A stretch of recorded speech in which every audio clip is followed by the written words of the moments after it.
my introduction to AIPAC came during my race because the election was 2020, but we launched our campaign in 2019. Okay. And there's an organization, a very powerful and popular organization in New York State called 100 Black Men. So they're a national organization, 100 Black Men.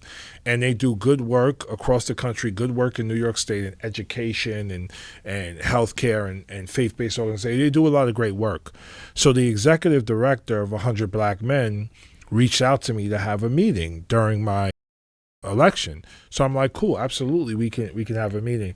And he was like, yeah, I also want to talk to you about AIPAC. You know what I'm saying? Because I also, work with AIPAC, connecting AIPAC to members of color. And I'm like, what? Like, so I said to the brother, I said, listen, we can meet and talk about 100 Black Men all day. I would love to learn more about your work and love to learn more about how we can maybe partner and do some stuff together, but I don't want to talk about AIPAC.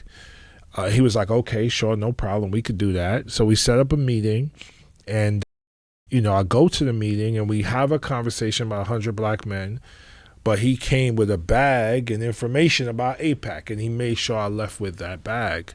And so they, understand. So everyone needs to understand this. AIPAC has been doing this work and lobbying in Washington for 60 years.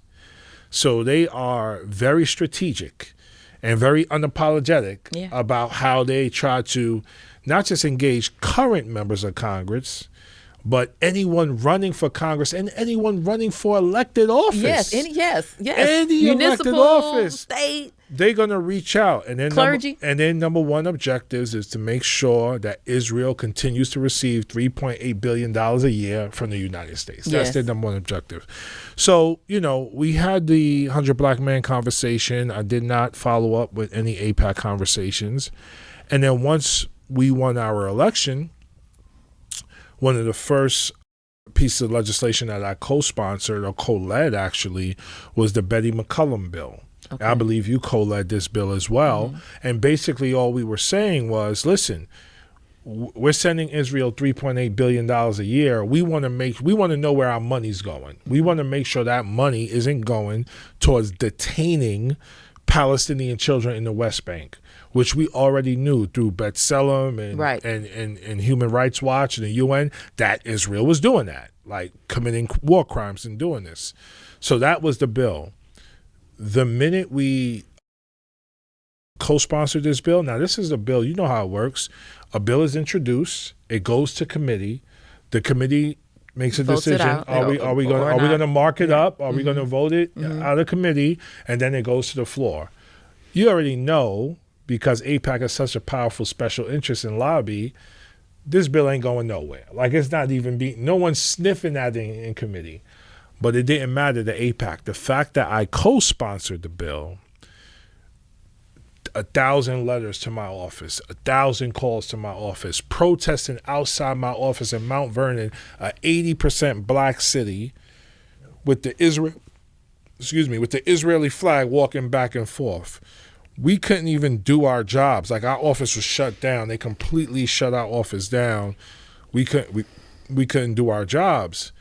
And so, unfortunately, to your point, throughout our time in Congress, anytime a piece of legislation came up as it related to Israel, it was also a piece of legislation that was undermining the humanity of Palestinians. Right. And so, come on, that's it right there. So there's no way we were going to support those bills, right? So we would vote against the bills, and then those votes will be weaponized as anti-Semitism. Yeah.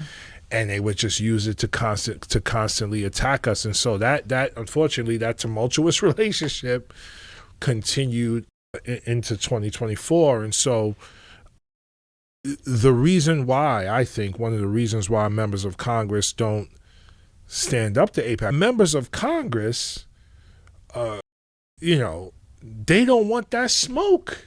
No. It's not worth the fight to them. That's what they think. It's what they think. That's what they've said. Mm-hmm.